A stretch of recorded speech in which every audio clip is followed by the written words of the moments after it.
Sumatran orangutans, and then we have hybrid orangutans. So there's two different species, Sumatran and Bornean, and those are the two islands that these guys are found in Indonesia. So these two are the hybrid orangutans. They're a mix between the two. They actually have the same dad, but different moms. Amber, over here on the left, is a month older than Teak. And that's just the size difference between males and females. So Teak weighs about 220 pounds. He's going to display. So he's just going to push some stuff around and make himself look big and bad and tough to let you guys know that he's the boss. This is his space. That's his girl. So he's just going to show off. And that's what most primates do. When they see people they don't know, or big groups, things like that. Yeah, you can go down on the end. There you go.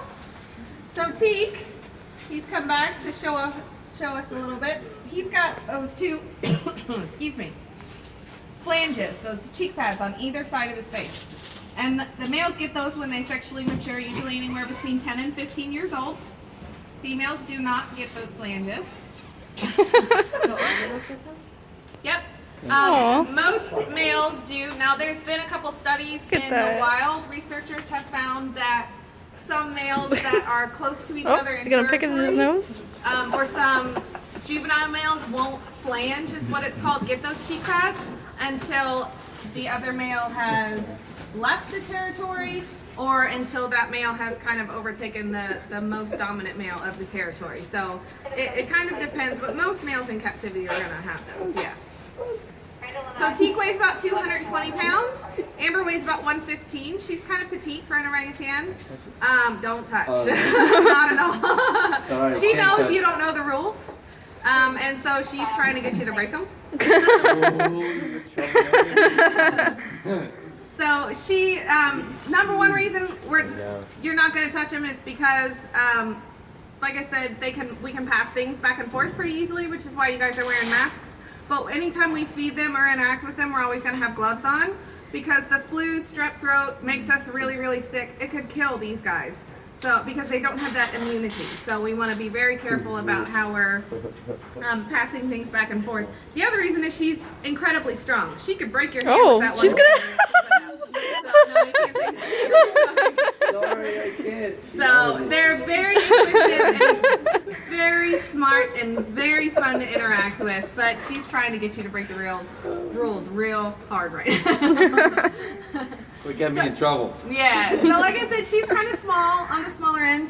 Most female orangs hang out anywhere between 140 to 160. Some males can get up to 300 pounds, but that's a pretty big male orangutan.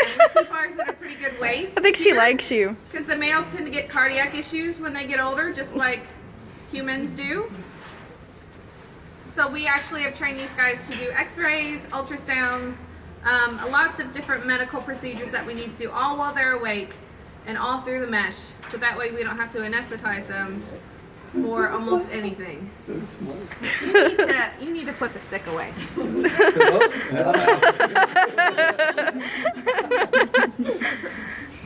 So these guys are, anything you see in this building is going to be from a rainforest ecosystem. Oh my gosh. And they're kind of showing off some of the things that help them in the rainforest. These guys, they're going to vocalize now. Not a whole lot of people get to hear this, so I'll shut up.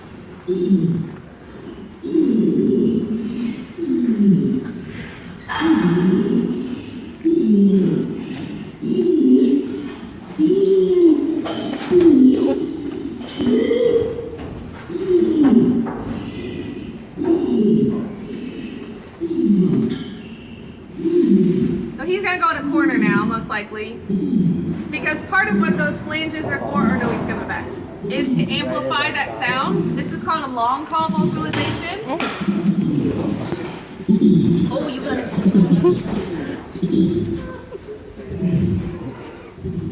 Yeah, and there's the corner.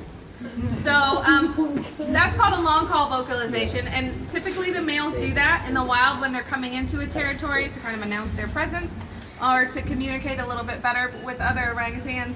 But since there is a meeting up top with a lot of people he knows and a tour down here, he's kind of more amped up than usual. I've never heard him vocalize on a tour before, so that's kind of cool that you guys got to hear that. Back with a stick. But part of what those flanges is for, can I have that, please? Thank you, good girl. I'll give you some later for it. Good girl, Bam Bam. I'll give you something in a minute. So part of what those flanges is for is he can manipulate those just a tiny bit forward, and that's why he went to a corner. That's almost instinct.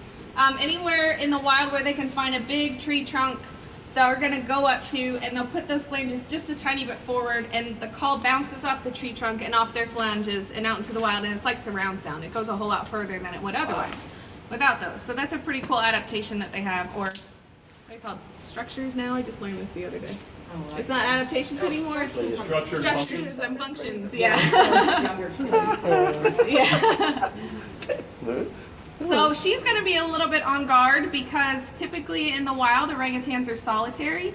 So they don't spend a lot of time with males unless it's breeding season. They don't spend a lot of time with females unless they're eating off of the same tree. They don't help each other find food or raise young at all.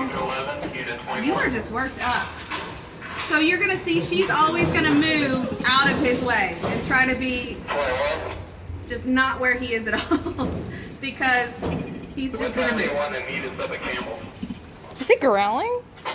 That's just, it's a vocalization that he's making. That's one of them, yeah. Okay. Kind of sounds like a growl, but it's just like a drumming. I know, you're so worked up. It's okay. It's okay. Don't be shy. You're fine. So one of the things we like to talk about with orangutans and pretty much anything in our building is palm oil. Have you guys talked about palm oil at all? Yeah, so that is the #1 thing that is causing the endangerment and potentially extinction if it doesn't get solved of orangutans, pretty much everything else in this building, because companies are slashing and burning rainforests and planting palm oil plantations, which takes away these guys' food. It takes